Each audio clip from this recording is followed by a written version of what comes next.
Hello friends, we are with a new topic and the topic is tense. In tense we will learn simple present tense. मित्रांनो आज आपण tense या भागामध्ये simple present tense हा भाग शिकणार आहोत. First of all we must know tense. Tense म्हणजे काय हे आपल्याला सुरुवातीला माहित असणं आवश्यक आहे. Tense enable us to that when an action takes place. मित्रांनो एखादी क्रिया केव्हा घडलेली आहे हे आपल्याला टेन्स मधून कळत असते. When an action takes place in present we use present tense.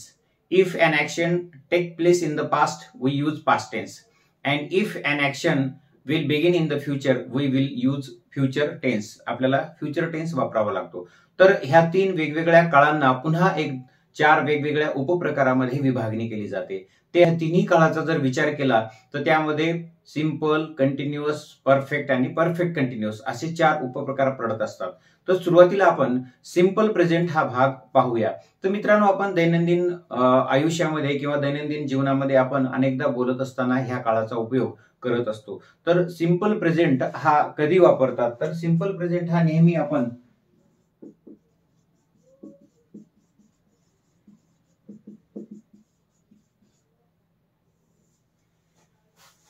Simple present tense ची आपण सुरुवातीला एक स्ट्रक्चर पाहूया. तर स्ट्रक्चर याप्रमाणे असतं S plus V plus O आणि रिमेनिंग सेंटेन्स. म्हणजेच सुरुवातीला आपल्याला सब्जेक्ट घ्यावा लागतो, त्यानंतर वर्ब आणि त्यानंतर ऑब्जेक्ट. जर आपण होकारार्थी वाक्याचा किंवा अफर्मेटिव्हचा विचार केला तर आपल्याला root form of the verb घ्यावा लागतं. म्हणजेच वाक्याचा जो सब्जेक्ट आहे, सब्जेक्टच्या नंतर त्या सब्जेक्टला अनुसरून आपल्याला एखाद्या क्रियापदाला यस किंवा ईएस हा प्रत्यय सुद्धा लावावा लागतो. जसे की समजा आता आपण या पॅटर्न मध्ये वाक्य पाहिलं अफर्मेटिव्ह सेंटेन्स, तर he completes his project in time. तर या वाक्यामध्ये आपण ही हा सब्जेक्ट पाहिला, त्यानंतर कंप्लीट्स हा वर्ब आहे आणि हिज प्रोजेक्ट हा ऑब्जेक्ट आहे आणि इन टाइम हा remaining part of the sentence किंवा त्याला आपण प्रिपोजिशनल फ्रेज सुद्धा म्हणतो. तर मित्रांनो या ठिकाणी कंप्लीट हा रूट फॉर्म आहे आणि त्याला यस हा सफिक्स आपण जोडलेला आहे. का जोडला तर ही हा सब्जेक्ट होता. तर मित्रांनो सब्जेक्टची जी विभागणी आहे तर आपण तीन प्रकारामध्ये करत असतो. तर या लेखकाच्या किंवा जो कोणी बोलणारा वक्ता आहे त्याच्या दृष्टिकोनातून जगाची तीन वेगवेगळ्या विभागामध्ये विभागणी झालेली आहे. पहिला वर्ग आहे बोलणारांचा, वन हू स्पीक्स. देन दुसरा आहे ऐकणाराचा, वन हू लिसन्स. आणि थर्ड आहे अबाउट हुम वी स्पीक, आणि ज्यांच्या विषयी आपण बोलत असतो. आणि त्यांनाच म्हणून मग आपण फर्स्ट पर्सन, सेकंड पर्सन आणि थर्ड पर्सन अशी तीन प्रकारामध्ये विभागणी करत असतो. आणि फर्स्ट पर्सन मध्ये पुन्हा एक सिंग्युलर आणि प्लुरल, सेकंड पर्सन मध्ये पुन्हा सिंग्युलर आणि प्लुरल, आणि थर्ड पर्सन मध्ये सिंग्युलर आणि प्लुरल अशी विभागणी केलेली असते. तर आपण पर्सनचा विचार करत असताना आय आणि वी जे आहे तर ते फर्स्ट पर्सन प्रोनाउन्स आहेत. त्यानंतर ही, शी, इट किंवा कोणतंही सिंग्युलर नाउन जसे की बॉय आहे, तर हे जे आहे तर हे थर्ड पर्सन सिंग्युलर सब्जेक्ट आहेत. आय आणि वी हा फर्स्ट पर्सन आहे, याच्यामध्ये हा सिंग्युलर आहे, हा प्लुरल आहे आणि हे सगळे सिंग्युलर आहेत. आणि ह्यामध्ये सुद्धा थर्ड पर्सन मध्ये सुद्धा प्लुरल आहे, तो म्हणजे दे.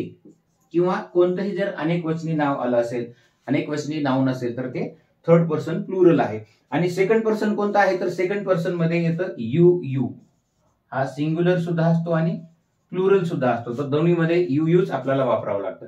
मग एखाद्या वाक्याचं कन्स्ट्रक्शन सुद्धा या सब्जेक्ट वर डिपेंड असतं. जर समजा आपण सब्जेक्ट हा थर्ड पर्सन सिंग्युलर घेतला तर सिंपल प्रेझेंट मध्ये आपल्याला वर्बच्या रूट फॉर्मला यस किंवा ईएस हा प्रत्यय जोडावा लागतो. आणि ह्याच्याऐवजी जर आपण फर्स्ट पर्सन किंवा सेकंड पर्सन हा सब्जेक्ट घेतला तर आपल्याला फक्त रूट फॉर्मच वापरावं लागतं. जसं की आता हेच वाक्य समजा he completes his project in time, हे जे वाक्य आहे तर आपण ह्या हीच्या ऐवजी समजा या ठिकाणी आपण आय हा सब्जेक्ट घेतला तर इथला जो यस प्रत्यय लावला होता, आपण सफिक्स जोडलं होतं, तर ते घेण्याची आवश्यकता नाही. म्हणून I complete his project in time. तर हे वाक्य आपल्याला असं करता येईल. म्हणजेच काय तर जेव्हा एखाद्या वाक्यामध्ये फर्स्ट पर्सन, सेकंड पर्सन आणि थर्ड पर्सन प्लुरल सब्जेक्ट असेल तर आपल्याला रूट फॉर्म वापरावं लागतं. ही आहे अफर्मेटिव्ह सेंटेन्सची कन्स्ट्रक्शन. यामध्ये एस, व्ही, ओ आणि रिमेनिंग सेंटेन्स हे कन्स्ट्रक्शन आहे.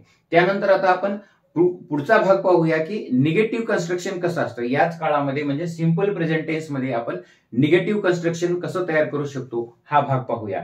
मित्रांनो, निगेटिव्ह सेंटेन्स या सिंपल प्रेझेंट मध्ये जर पाहिलं तर ते या फॉर्म्युलानुसार असते. सुरुवातीला सब्जेक्ट आहे, त्यानंतर डू किंवा does plus negative adverb not, नंतर V1, नंतर ऑब्जेक्ट आणि रिमेनिंग सेंटेन्स. तर मित्रांनो, जेव्हा आपल्याला एखादं वाक्य नकारार्थी करायचं असेल सिंपल प्रेझेंट टेन्स मध्ये तर आपल्याला ऑक्झिलरी म्हणून डू किंवा डज हे घ्यावं लागेल आणि त्यानंतर निगेटिव्ह ऍडवर्ब नकारार्थी क्रियाविशेषण नॉटचा उपयोग करावा लागतो, कारण आपण ते वाक्य निगेटिव्ह करत आहोत आणि अर्थ बदलून. तर मित्रांनो, डू कधी घ्यायचं आणि डज कधी घ्यायचं तर हे लक्षात असू द्या की सब्जेक्ट हा first person singular, plural, second person किंवा कोणताही प्लुरल असेल. जसे की आता समजा आपण बॉयज हा सब्जेक्ट घेतला तर या सर्वांसोबत आपल्याला डू घ्यायचं असते आणि त्याच्यानंतर नकारार्थी करण्यासाठी नॉट. तर या वाक्यामध्ये आपल्याला डू डज घेतल्यामुळे रूट फॉर्म किंवा V1 म्हणजे मूळ क्रियापदाचं फर्स्ट फॉर्मच आपल्याला घेणं अपेक्षित असते, कारण डज किंवा डू आपण सुरुवातीला घेतला असल्यामुळे एकाच वाक्यामध्ये डबल आपल्याला हा tense present tense simple present tense दाखवण्याची आवश्यकता नसते. नंतर ऑब्जेक्ट आणि रिमेनिंग सेंटेन्स. आता याचं आपण एक एक्झाम्पल पाहू. I do not go to college every day. तर या वाक्यामध्ये आपण निगेटिव्ह करण्यासाठी डू नॉटचा वापर केलाय. त्यानंतर गो हे basic form of the verb किंवा root form of the verb आपण घेतले, कारण डू नॉट घेतलेलं असल्यामुळे इथं आपल्याला बेसिक फॉर्मच घेणं आवश्यक आहे. नंतर टू कॉलेज एव्हरी डे बाकीचा राहिलेला भाग वाक्यातला. तर ह्याप्रमाणे म्हणजे सब्जेक्ट डू किंवा डज वाक्यातल्या सब्जेक्टनुसार, जर सब्जेक्ट आय, वी, यू अनेक वचनी असेल तर डू नॉट घ्यायचे आणि हाच सब्जेक्ट समजा ही, शी, इट किंवा कोणताही सिंग्युलर असेल तर ह्याच्यासाठी आपल्याला डज नॉट हे वापरायचं आहे. तर ह्याप्रमाणे ही कन्स्ट्रक्शन निगेटिव्ह सेंटेन्सची सिंपल प्रेझेंट मध्ये असते. त्यानंतर आता आपल्याला पुढचा भाग शिकायचा आहे तो म्हणजे निगेटिव्ह इंट्रोगेटिव्ह या वाक्यामध्ये कसं असतं किंवा निगेटिव्ह हे झालं निगेटिव्ह, पण निगेटिव्ह इंट्रोगेटिव्ह सुद्धा असतं की ज्याची सुरुवात ही डोंट किंवा डझंटने होत असते. तर अशा वेळी सुद्धा हेच आपल्याला हाच फॉर्म्युला वापरावा लागेल की ही, शी, इट हे जर असेल तर त्याच्यासाठी डझंट, त्याचा निगेटिव्ह इंट्रोगेटिव्ह करताना आपल्याला शॉर्ट फॉर्म्स, कॉन्ट्रॅक्टेड फॉर्म्स वापरायचे असतात, म्हणून आपल्याला डझंट घ्यावं लागेल. आणि आय, वी, यू, बॉईज किंवा दे असेल तर ह्यांच्यासोबत आपल्याला डोंट घ्यायचे, डू नॉटचं कॉन्ट्रॅक्टेड फॉर्म्स डोंट घ्यायचे. तर ती वाक्यरचना कशी असते ते पाहूया. आता निगेटिव्हचा पॅटर्न जो आहे, सेंटेन्स स्ट्रक्चर ह्याप्रमाणे असते निगेटिव्ह इंट्रोगेटिव्हचा. डोंट किंवा doesn't plus subject plus V1 plus object आणि शेवटी क्वेश्चन मार्क. तर वाक्याची सुरुवात ही डोंट किंवा डझंटने करायची आणि हा पॅटर्न जो आहे, this pattern is used in colloquial English. म्हणजेच काय की जी दैनंदिन संभाषणामध्ये जी इंग्रजी वापरली जाते तर त्यामध्ये हा भाग किंवा हा पॅटर्न जो वाक्याचा पॅटर्न आहे निगेटिव्ह इंट्रोगेटिव्हचा तर तो जास्त करून वापरला जातो. जसं की don't you notice that,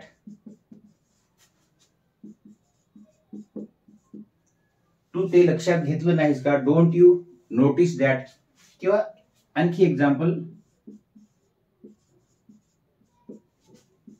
doesn't he call you, त्याने तुला कॉल करत नाही का. तर डझंट किंवा डोंटने निगेटिव्ह इंट्रोगेटिव्हची सुरुवात होत असते. बाकीचा जो पॅटर्न आहे तर तो बाकी वाक्याप्रमाणेच असतो, फक्त ह्याची सुरुवात जी आहे निगेटिव्ह इंट्रोगेटिव्हची डोंट किंवा डझंटने होत असते. त्यानंतर मित्रांनो नेक्स्ट पॅटर्न आहे तो म्हणजे इंट्रोगेटिव्हचा. तर इंट्रोगेटिव्हचा स्ट्रक्चर कसं असतं तर इंट्रोगेटिव्हचं स्ट्रक्चर याप्रमाणे असेल, सुरुवातीला डू किंवा does plus subject plus V1 plus object आणि शेवटी क्वेश्चन मार्क. तर मित्रांनो, हा जो ऑक्झिलरी आहे तर डू किंवा डज वाक्याच्या सुरुवातीला घेतात आणि हा जो प्रश्न तयार होतो तो असतो व्हर्बल क्वेश्चन, म्हणजे सहाय्यकारी क्रियापदाने सुरू होणारा प्रश्न. आणि सहाय्यकारी क्रियापदाने सुरू होणाऱ्या प्रश्नामध्ये नेहमी वाक्याची सुरुवात ही ऑक्झिलरीनेच होत असते. डू, डज किंवा बाकीचे टेन्स असतील, म्हणजे सिंपल पास्ट असेल तर डीड असेल, पास्ट कंटिन्युअस असेल तर वॉज किंवा वेअर असेल, तर जे काही असतील तर ऑक्झिलरी व्हर्बने सुरू होणारे हे प्रश्न असतात. म्हणून ह्यांना आपण येस नो टाईप क्वेश्चन असं सुद्धा म्हणू शकतो, कारण ह्यांचं उत्तर जे आहे तर ते येस किंवा नो असं देता येत असते. तर मित्रांनो, ह्याचं एक एक्झाम्पल पाहूया. Do you go to college regularly. तर या ठिकाणी वाक्याची सुरुवात डू न झाली, कारण सब्जेक्ट हा यू होता.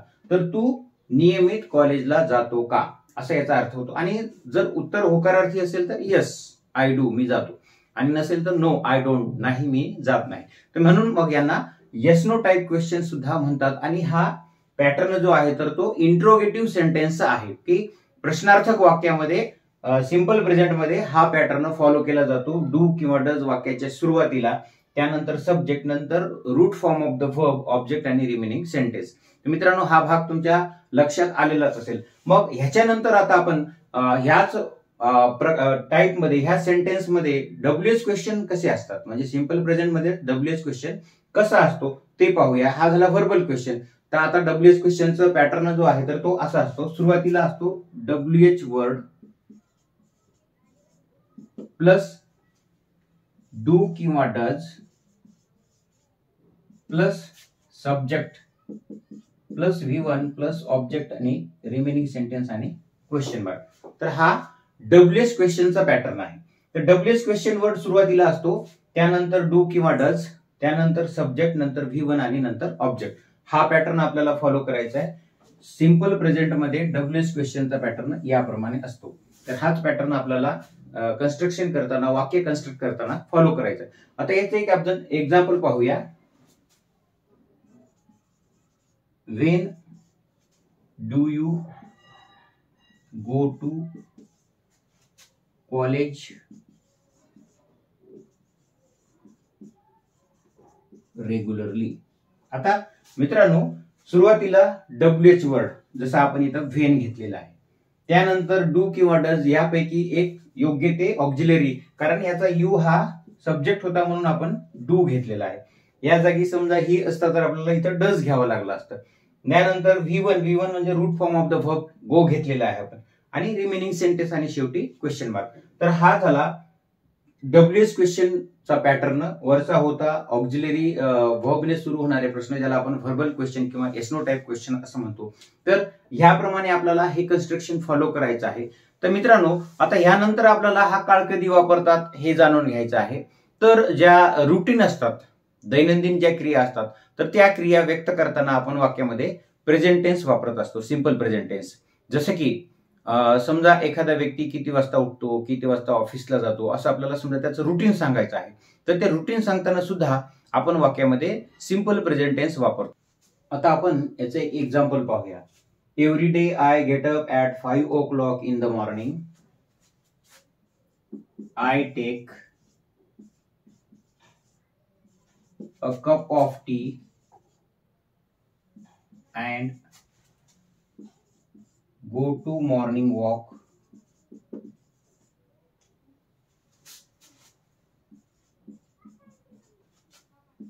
at 6 a.m.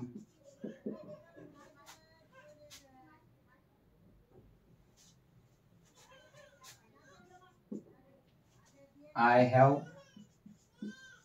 my breakfast at 8 a.m. and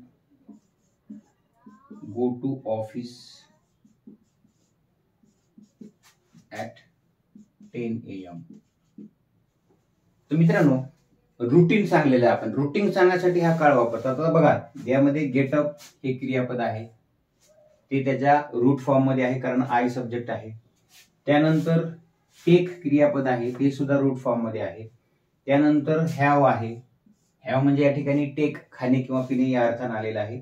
have सुद्धा ते बेसिक फॉर्म मध्ये आहे. त्यानंतर गो हे सुद्धा बेसिक फॉर्म मध्ये. म्हणजे एखाद्याचं रुटीन आपल्याला सांगायचं असेल तर रुटीन सांगण्यासाठी सिंपल प्रेझेंट टेन्सचा वाक्यामध्ये उपयोग केला जातो. त्यानंतर आपण सिंपल प्रेझेंटचे उपयोग जाणून घेत आहोत की केव्हा केव्हा हा काळ वापरला जातो. तर मित्रांनो, प्रॉव्हर्ब्स किंवा सायंटिफिक फॅक्ट सांगायचे असतील तर त्याच्यासाठी सुद्धा हा काळ वाक्यामध्ये वापरला जातो. आता त्याचं एक एक्झाम्पल पाहूया.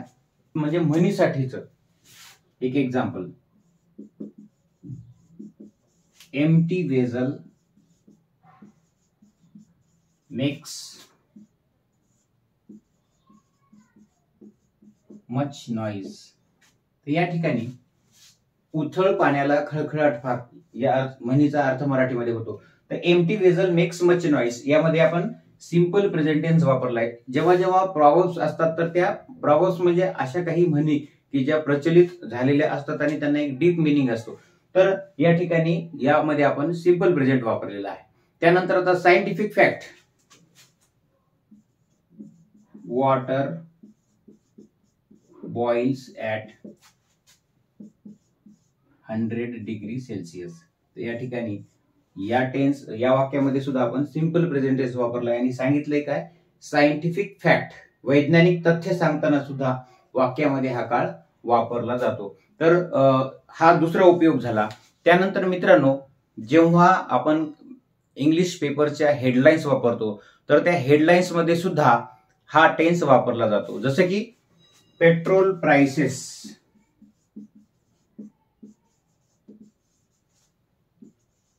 Reach a new high.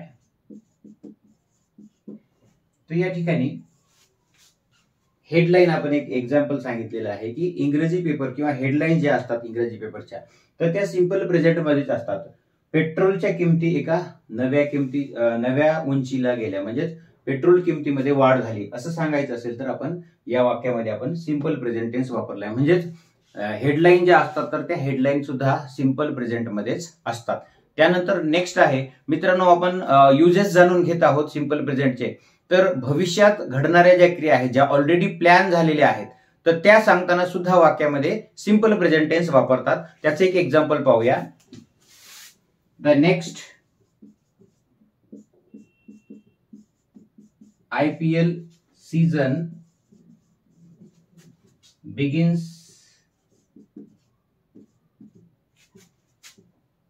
in April 2024. आता या ठिकाणी आपण एक ऑलरेडी प्लॅन झालेली म्हणजे अगोदरच ही प्लॅन झालेली घटना आहे आणि ती भविष्यात होणारी आहे, तरी सुद्धा आपण याच्यासाठी फ्युचर न वापरता आपण सिंपल प्रेझेंट वापरलाय. तर पुढील IPL सीझन हे एप्रिल 2024 मध्ये सुरू होणार आहे. म्हणजे ज्या ऑलरेडी प्लॅन घटना असतात त्या जर आपल्याला सांगायच्या आहेत तर त्यासाठी आपण वाक्यामध्ये सिंपल प्रेझेंट टेन्स वापरत असतो. त्यानंतर मित्रांनो, आणखी काही उपयोग आपण त्याचे जाणून घेऊया की जेव्हा आपल्याला रनिंग कॉमेंट्रीज करायच्या असतात एखाद्या खेळाच्या म्हणा, तर ह्या रनिंग कॉमेंट्रीज करत असताना सुद्धा वाक्यामध्ये हा टेन्स वापरला जातो. तर तो कसा, तर हे पहा. Rohit hits the ball hard, the fielder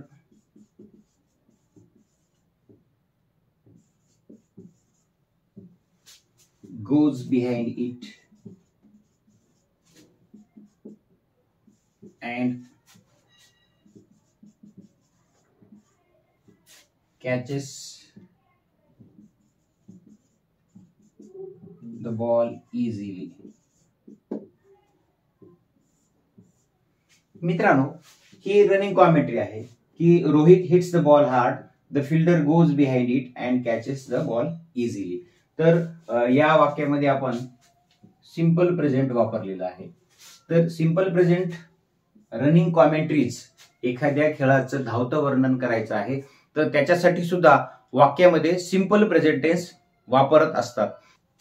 friends, this tense is also used in actions that happen as a matter of habit. एखाद्या सवयीची बाब म्हणून ज्या क्रिया घडतात तर त्या क्रिया व्यक्त करताना सुद्धा आपल्याला हा काळ वाक्यामध्ये वापरावा लागतो. समजा याचं एक एक्झाम्पल पाहूया आपण. वी प्रे टू गॉड